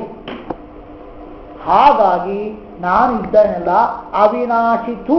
ನನ್ನಲ್ಲಿ ಒಂದು ವಿಶೇಷ, ಈ ಪರಿಯ ಸೊಬಗು ಇಂದಾವ ದೇವರಳು ರಾಜ. ಈ ಅವಿನಾಶಿತು ತು ಅಂದ್ರೆ ವಿಶೇಷ, ಜೀವನಿಗಿಂತ ನನ್ನಲ್ಲಿ ಒಂದು ವಿಶೇಷ ಇದೆ, ನಾನು ಅವಿನಾಶಿ. ಆ ಅವಿನಾಶಿ ಎಂಬುದಕ್ಕೆ ಅವಿನಾಶೇವ. ಅವಿನಾಶಿತು ತು ಅಂದ್ರೆ ವಿಶೇಷ, ನನ್ನಲ್ಲಿ ಜೀವನಿಗಿಂತ ವಿಶೇಷ ಇದೆ. ಏನಿದೆ? ಅವಿನಾಶಿತ್ವ ಇದೆ. ಅದರಲ್ಲಿಯೂ ಏನತ್ತ ವಿಶೇಷವಾದ ಯಾವ ತರದ ವಿನಾಶವೂ ಇಲ್ಲ. ಅವಿನಾಶೇವ, ನನಗೆ ವಿನಾಶ ಸರ್ವಾತ್ಮನ ಇಲ್ಲ. ಯಾಕೆ? ಯಾವುದೇ ತರದ ವಿನಾಶ ಇಲ್ಲ ಅಂತ. ಅವಿನಾಶೇವ ಅಂದ್ರೆ ಯಾವುದೇ ತರದ ವಿನಾಶ ಇಲ್ಲ. ಜೀವನಿಗೆ ಹಾಗಲ್ಲ, ಲಕ್ಷ್ಮಿಗೆ ಹಾಗಲ್ಲ, ಪರಮಾತ್ಮ ಒಬ್ಬನಿಗೆ ಮಾತ್ರ ಯಾವುದೇ ತರದ ವಿನಾಶ ಇಲ್ಲ. ವಿನಾಶಂ ಅವ್ಯಯಸ್ಯಾಸ್ಯ ನ ಕಶ್ಚಿತ್ ಕರ್ತುಮರ್ಹತಿ. ಅವ್ಯಯಸ್ಯ ಕೆಲವರು ಅರ್ಥ ಮಾಡಿದರು. ವ್ಯಯ, ವಿ ಅಯ, ವಿವಿಧ ಅಯ. ಅಯ ಅಂದ್ರೆ ಅಯಗತವು, ಗತಿ, ಗತಿ ಅಂದ್ರೆ ನಾಶ. ಹೋದ ಅಂದ್ರೆ ಏನರ್ಥ? ಹೋಗೈತ್ರಿ ಅವರು, ಹೊರಟೋದು, ಎಂದೋ ಹೋಗಿದ್ರು ಅಂತ. ಹೋದ್ರಿ 2 ವರ್ಷ ಆಯ್ತು ಅಂತ. ಹೋದ್ರಿ 2 ವರ್ಷ ಆಯ್ತು ಅಂದ್ರೆ ಅಷ್ಟೇ ಏನ್ರಿ? ನಾಶ. ನಾಶ ಅಯಗತವು, ಗತಿ ಅಂದ್ರೆ ಗಮನ, ಗಮನ ಅಂದ್ರೆ ನಾಶ, ಅಪಗತಿ, ನಾಶ. ವಿ ಅಂದ್ರೆ ವಿವಿಧ ನಾಶ. ವಿ ಅಯ ವ್ಯಯ, ವಿವಿಧ ನಾಶ. ಅವ್ಯಯ ಅಂದ್ರೆ ವಿವಿಧ ನಾಶ ಇಲ್ಲದವರು. ದೇವರಿಗೆ ಅವಿನಾಶೇವ ಅಂದ್ರೆ ಯಾವುದೇ ತರದ ವಿನಾಶ ಇಲ್ಲ ಅಲ್ರಿ. ಯಾವುದೇ ತರದ ವಿನಾಶ ಇಲ್ಲ. ವಿನಾಶದಲ್ಲಿ ಎಷ್ಟಿದೆ? 4 ತರದ ವಿನಾಶ ಇದೆ. ವಿನಾಶದಲ್ಲಿ 4 ತರದ ವಿನಾಶ ಇದೆ. ಯಾವುದಲ್ಲ? ಅನಿತ್ಯತ್ವ, ದೇಹ ಹಾನಿ, ದುಃಖ ಪ್ರಾಪ್ತಿ, ಅಪೂರ್ಣತ. ಕೇಳ್ರಿ, ಒಂದು ಅನಿತ್ಯ ಅಂದ್ರೆ ಸ್ವರೂಪವೇ ನಾಶ ಆಗುತ್ತೆ. ಈಗ ಮಡಿಕೆನ ದಂಡ ಪ್ರಹಾರ ಮಾಡಿದರೆ ಆ ಮಡಿಕೆಯ ಒಂದು ಆಕಾರ, ಆ ರೂಪದಲ್ಲಿದ್ದ ಮಡಿಕೆ ನಾಶ ಆಯಿತು. ಅದು ಕಾರಣ ರೂಪದಲ್ಲಿ, ಮಣ್ಣಿನ ರೂಪದಲ್ಲಿ ಇರ್ಬೋದು. ಆದರೆ ಕಂಬುಗ್ರೀವಾದಿ ಆಕಾರ ಸ್ವರೂಪದಲ್ಲಿ ಅದು ನಾಶ ಆಯಿತು. ಅದು ಸ್ವರೂಪ ನಾಶ. ದೇಹ ಹಾನಿ ಆಗುವುದು. ಜೀವನಿಗೆ ಸ್ವರೂಪಕ್ಕೆ ನಾಶ ಇಲ್ಲ, ದೇಹ ನಾಶ ಆಗತ್ತೆ. ಅದು 2ನೇ ನಾಶ. ಸ್ವರೂಪವೇ ಮಡಿಕೆಗೆ ನಾವು ಕೋಲಿನಿಂದ ಆಘಾತ ಆದರೆ, ದಂಡಾಘಾತ ಆದರೆ, ದಂಡ ಪ್ರಹಾರ ಮಾಡಿದರೆ ಮಡಿಕೆಯ ಒಂದು ಆಕಾರ ಉಂಟಲ್ವ, ಕಂಬುಗ್ರೀವಾದಿ ಆಕಾರ, ಆ ಆಕಾರದ ರೂಪ, ಆ ಸ್ವರೂಪದಲ್ಲಿ ವಸ್ತು ಸ್ವರೂಪ, ಆ ಆಕಾರದಲ್ಲ, ಆ ಆಕಾರದ ಸ್ವರೂಪ ನಾಶ ಆಗುತ್ತೆ. ಮಣ್ಣಿನ ರೂಪದಲ್ಲಿ ಇರ್ಬೋದು, ಅದು ಆ ಆಕಾರ ಸ್ವರೂಪದಲ್ಲಿ ಇಲ್ಲ, ಅದು ನಾಶ ಆಗುತ್ತೆ. ಈ ಜೀವನಿಗೆ ಸ್ವರೂಪ ನಾಶ ಆಗೋಲ್ಲ, ದೇಹ ಹಾನಿ ಇದೆ, ಅದು 2ನೇ ನಾಶ. ಇನ್ನೇನು ಬೇಡ, ಅರ್ಥ ಕೂತ್ಕೊಂಡ್ರು ಅದು ನಾಶವೇ. ಅದು ಇದ್ದವರಿಗೂ ನಾಶ, ಅವನಂತೂ ನಾಶ ಆಗೋದ್ರಿಗೆ, ಅದು ನೋಡಿ ಇನ್ನೊಬ್ಬರಿಗೂ ನಾಶ ಆಗುತ್ತೆ. ಯಾಕೆಂದ್ರೆ ದುಃಖ ಪ್ರಾಪ್ತಿ. ದುಃಖ ಹೊಂದಿದ್ರೆ ಅವು ನಾಶ. ನಿಮಗೆ ಲೋಕದಲ್ಲಿ ವ್ಯವಹಾರ ಇಲ್ರಿ, ಕೇಳಿ. ಮುಳ್ಳು ಚುಚ್ಚಿದ್ರೆ ಅಯ್ಯೋ ಸತ್ಯ ಅಂತ ಹೇಳ್ತಾನೆ. ಸತ್ನಾ? ಅಯ್ಯೋ ಸತ್ಯ ಅಂತ. ಮುಳ್ಳು ಚೋರ್ ಚುಚ್ಚಿದಾಗ ದುಃಖ ಆದಾಗ ಸತ್ಯ ಅಂತ ಹೇಳಿಬಿಡ್ತಾನೆ. ಸತ್ಯ ವಿನಾಶ, ವಿನಾಶ ಶಬ್ದವನ್ನು ಪ್ರಯೋಗ ಮಾಡ್ತಾನೆ. ಆ ದುಃಖ ಅತಿಶಯದ ಜಾಗ. ಹಾಗಾಗಿ ದುಃಖ ಬರುವುದು ಒಂದು ನಾಶವೇ. ಇನ್ನೊಂದು ಕೊರತೆ, ನ್ಯೂನತೆ, ಪೂರ್ಣತೆ ಇಲ್ಲದೆ ಇರುವುದು, ಅದು ಒಂದು ನಾಶ. ಅಪೂರ್ಣತೆ, ಅದು ನ್ಯೂನತೆ, ಪೂರ್ಣತೆ ಇಲ್ಲದೆ ಇರುವುದು, ಅದು ಒಂದು ನಾಶ. ಹಾಗಾಗಿ ಏನಾಯಿತು? ಸ್ವರೂಪ ನಾಶ, ದೇಹನಾಶ, ದುಃಖ ಪ್ರಾಪ್ತಿ ಮತ್ತು ನ್ಯೂನತೆ, ಕೊರತೆ, ಅಪೂರ್ಣತೆ. ಇದು 4 ತರದ ನಾಶ. ಕೃಷ್ಣನಿಗೆ ಇದರಲ್ಲಿ ಯಾವುದೇ ತರದ ನಾಶ ಇಲ್ಲ. ಅಯ್ಯಲ್ಲ, ವಿವಿಧ ಅಯ ನಾಶ ಇಲ್ಲ. ಕೃಷ್ಣನಿಗೆ ಯಾವುದೇ ತರದ ನಾಶ ಇಲ್ಲ. ಯಾಕೆಂದ್ರೆ ಅವನು ವಿಷ್ಣು, ಸಕಲ ದೇಶ ಕಾಲ ಗುಣವನ್ನು ವ್ಯಾಪಿಸಿದ್ದಾನೆ. ಗುಣಗಳನ್ನು ಎಲ್ಲಾ ಗುಣದಲ್ಲೂ ಇದ್ದಾನೆ. ಆದ್ದರಿಂದಾಗಿ ಗುಣಪೂರ್ಣತೆ ಇರುವುದರಿಂದಾಗಿ ಅಪರಿಪೂರ್ಣತೆ ಎಂಬ ಒಂದು ನಾಶ ಲಕ್ಷ್ಮಿಯಲ್ಲಿದೆ. ಅವಳು ಪೂರ್ಣವಲ್ಲ, ಲಕ್ಷ್ಮಿಯಲ್ಲಿ ಕೊರತೆ ಇದೆ. ಭಗವಂತನಷ್ಟು ಗುಣದಿಂದ ಪೂರ್ಣರಾಗಿಲ್ಲ. ನಿರವಧಿಕ ಗುಣಪೂರ್ಣತೆ ಅವಳಲ್ಲಿಲ್ಲ, ಪರಮಾತ್ಮನಲ್ಲಿ ಇದೆ. ಲಕ್ಷ್ಮಿಯಲ್ಲಿ ದೇಹನಾಶ ಇಲ್ಲ, ಸ್ವರೂಪನಾಶ ಇಲ್ಲ, ದುಃಖ ಪ್ರಾಪ್ತಿ ಇಲ್ಲ. 3 ತರದ ನಾಶ ಲಕ್ಷ್ಮಿಯಲ್ಲಿ ಇಲ್ಲದೆ ಇರಬಹುದು. ಆದರೆ ಅವಳಲ್ಲಿಯೂ ಕೂಡ ಪರಿಪೂರ್ಣತೆ ಇಲ್ಲ. ಅವಳು ಭಗವಂತನಂತೆ ನಿರವಧಿಕ ಗುಣಪೂರ್ಣಗಲ್ಲ. ಅಪರಿಪೂರ್ಣತೆ ಎಂಬುದು ಅವಳಲ್ಲಿ ಒಂದು ನಾಶ ಇದೆ, ಲಕ್ಷ್ಮಿಯಲ್ಲಿಯೂ ಕೂಡ. ಹಾಗೆ ಲಕ್ಷ್ಮಿಯ ಪೂಜೆ ಮಾಡಬೇಕಂತ ಆಯ್ತಿಲ್ಲ. ಅವಳು ಒಂದು ವಿಶೇಷ ಉಂಟು ಪರಮಾತ್ಮನಲ್ಲಿ. ಯಾಕೆ? ಅವಳಿಗೆ ಒಂದು ತರದ ನಾಶ ಇದೆ, ಅಪರಿಪೂರ್ಣತೆ ಎಂಬುದು, ಅದು ದೇವರಲ್ಲಿಲ್ಲ. ಇನ್ನು ದುಃಖ ಪ್ರಾಪ್ತಿ,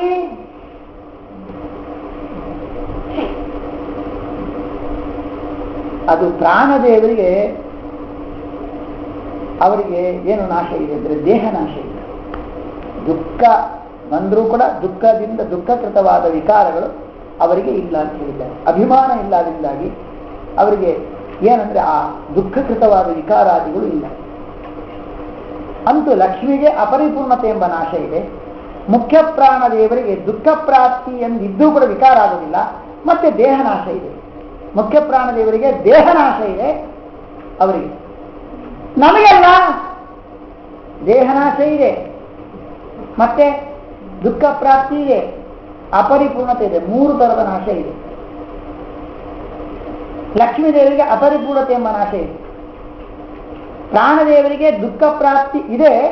ದುಃಖ ಪ್ರಾಪ್ತಿ ಇದ್ರೂ ಕೂಡ ನಮ್ಮಂತೆ ಅವರಿಗೆ ವಿಕಾರ ಆಗುವುದಿಲ್ಲ. ದುಃಖಕೃತವಾದ ವಿಕಾರ ಇಲ್ಲ. ಎತ್ತಿಂತ ದುಃಖ ಪ್ರಾಪ್ತಿ ಇರಬಹುದು, ವಿಕಾರ ಇಲ್ಲ ಅಂತ. ದುಃಖಕೃತವಾದ ವಿಕಾರ ಅವರಿಗೆ ಬರುವುದಿಲ್ಲ. ಅಂದ್ರೆ ದುಃಖದಿಂದ ಪೀಡಿತರಾಗುವುದಿಲ್ಲ ಅಂತ.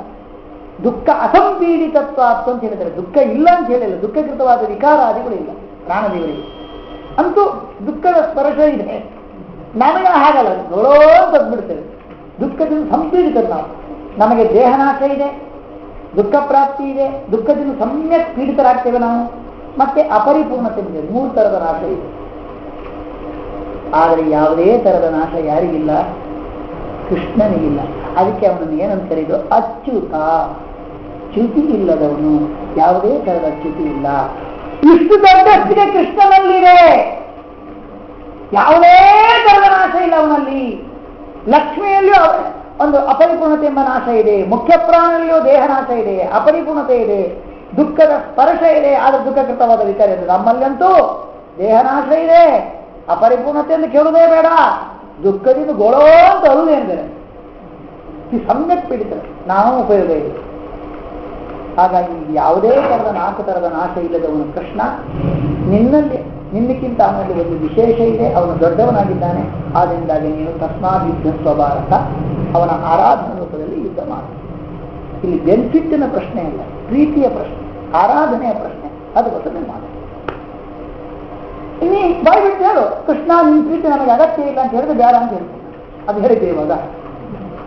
ನಿನ್ನ ಪ್ರೀತಿ ನನಗೆ ಅಗತ್ಯ ಇಲ್ಲ ಅಂತ ಹೇಳಿದ್ರೆ ಗ್ಯಾರಂಟಿ ಹೋಗಪ್ಪ ಅಂತ ಹೇಳ್ತೀನಿ. ಅದು ನೀನು ಹೋಗಿಲ್ಲ ತಾನೆ, ನಾನು ಬರ್ತಾನೆ. ಅದರಿಂದ ಆಯ್ತು ಯುದ್ಧ ಮಾಡು. ತಸ್ಮಾತ್ ಯುದ್ಧತ್ವ ಭಾರತ. ಎಷ್ಟು ವಿಷಯ ಇವತ್ತು ಬಂದಿದೆ. ದೇವರನ್ನ ವಿನಾಶ ಮಾಡಲಿಕ್ಕೆ ಯಾರಾದರೂ ಪ್ರಯತ್ನ ಪಟ್ಟರೆ ಅದು ಆಗೋದೇ ಇಲ್ಲ, ಅವನಿಗೆ ಸಾಹಸವೇ ಇಲ್ಲ. ವಿನಾಶ ಭವ್ಯಶ್ಚಾಚ್ಯ ನಕಶ್ಚಿತ್ ಮರಸಿ. ಪರಮಾತ್ಮನನ್ನು ನಾಶ ಮಾಡಬೇಕು ಅಂತ ಯಾರಾದರೂ ಪ್ರಯತ್ನ ಪಟ್ಟರೆ ಆಗತ್ತಾ? ಸರ್ವಸಮರ್ಥನಾದ ಭಗವಂತನಿಗೆ ಸಾಹಸವೇ ಇಲ್ಲ. ಅಂತ ಮಹಾನುಭಾವನಿಗೆ ಯಾರಾದರೂ ನಾಶ ಮಾಡಬೇಕು, ಶಾಪ ಕೊಟ್ಟು ಹೊರ ಕೊಟ್ಟು ಅಂದ್ರೆ ಯಾರು ವಿನಾಶ ಮಾಡ್ತಾರೆ? ದೇವರನ್ನು ಯಾರಾದರೂ ವಿನಾಶ ಮಾಡಲಿಕ್ಕಾಗುತ್ತಾ? ಆಗುವುದೇ ಇಲ್ಲ. ಹಾಗಾಗಿ ಎಂದೆಂದೂ ಅವಿನಾಶಿಯಾಗಿ ಆರಾಮವಾಗಿರ್ತಕ್ಕಂಥ, ಯಾವುದೇ ಶಾಪ ಕೊಟ್ಟಾಗ ಸ್ವಾಭಾವಿಕವಾಗಿಯೂ ನಾಶ ಇಲ್ಲ, ಅಥವಾ ಯಾವುದೇ ಪ್ರಯತ್ನ ಮಾಡಿದ್ರು ಕೃಷ್ಣನನ್ನು ನಾಶ ಮಾಡಲಿಕ್ಕೆ ಯಾರಿಂದೂ ಸಾಧ್ಯ ಇಲ್ಲ. ಕೃಷ್ಣನ ನಾಶ ಮಾಡಲಿಕ್ಕೆ ಬಂದವರೆಲ್ಲ ನಿಮಗೆಲ್ಲ ಗೊತ್ತುಂಟಲ್ಲ, ಪೂತನ ಇವರೆಲ್ಲ ನಾಶ ಮಾಡಲಿಕ್ಕೆ ಬಂದು ಹಾಳಾಗಿ ಹೋಗಿಬಿಟ್ರು, ಅವರೇ ನಾಶ ಆಗಿಬಿಟ್ರು. ಕೃಷ್ಣನ ನಾಶ ಮಾಡ್ಲಿಕ್ಕೆ ಬರ್ತಾರೆ, ನಾಶ ಮಾಡೋದಕ್ಕೆ ಸಾಧ್ಯ ಇಲ್ಲ. ನಾಶ ಮಾಡಬೇಕೆಂಬ ಉದ್ದೇಶ ಇದ್ದವರೆಲ್ಲ ಸತ್ತು ಹೋಗಿಬಿಡ್ತಾರೆ, ನಾಶ ಆಗಿಬಿಡ್ತಾರೆ, ಸರ್ವನಾಶ ಆಗ್ತಾರೆ. ಆದ್ದರಿಂದಾಗಿ ಕೃಷ್ಣ ಅವನ ಸರ್ವೋತ್ತಮಪ್ಪ, ನಿಂಕಿಂದ ಅವನ ದೊಡ್ಡಸ್ತಿಗೆ ಇದೆ, ಅವನು ದೊಡ್ಡವ. ಅವನ ಆರಾಧನಾ ರೂಪದಲ್ಲಿ ಮಾಡುವುದು ಯುದ್ಧವನ್ನ. ನನಗೆ ಅವನಿಗೇನು ವ್ಯತ್ಯಾಸ ಇದೆ ಅಂತ ಕೇಳಬೇಡ ನೀನು. ಇದೆ ಸಾಕಷ್ಟು ಇದೆ. ಅವನು ಅಚ್ಯುತ, ನೀನು ಚ್ಯುತ. ಅದರಿಂದ ನೀನು ಚ್ಯುತಿಯಿಂದ ಮೇಲಕ್ಕೆ ಬರಬೇಕಾದ್ರೆ ಅಚ್ಯುತನನ್ನ ಆರಾಧನೆ ಮಾಡು, ಆರಾಧನಾ ರೂಪದಲ್ಲಿ ಮಾಡು ಯುದ್ಧವನ್ನ. ರಾಜ್ಯದ ಆಸೆಯಿಂದ ಬೇಡ ಅಂದಿದ್ರು ಆರಾಧನಾ ರೂಪದಲ್ಲಿ ಅಂತ ಮಾಡಲೇಬೇಕಲ್ಲ. ಆರಾಧನೆ ಯಾರಿಗೆ ಬೇಕಾಗಿಲ್ಲ? ಕೃಷ್ಣನ ಆರಾಧನೆ ಎಲ್ಲರೂ ಮಾಡ್ಬೇಕಲ್ವಾ ಅಂತ ಕೃಷ್ಣ ಹೇಳ್ತಾನೆ. ತಸ್ಮಾತ್ ಯುದ್ಧ ಸ್ವಭಾರತ, ಅದು ಮುಂದೆ ಬರುತ್ತೆ, ಅದರಲ್ಲಿ ಇಲ್ಲಿ ಅನ್ವಯ ಮಾಡಿಕೊಂಡು ಸರಿ ಹೋಗುತ್ತೆ. ಇಷ್ಟು ಹೇಳಿ ಇವತ್ತಿನ ಉಪನ್ಯಾಸ ಮಾಡುತ್ತೆ. ಕೃಷ್ಣಾರ್ಪಣತೆ ನಾವು ನಿನ್ನೆ ಎಲ್ಲ ಪ್ರಸ್ತಾವ ಮಾಡಿದ್ದೆ.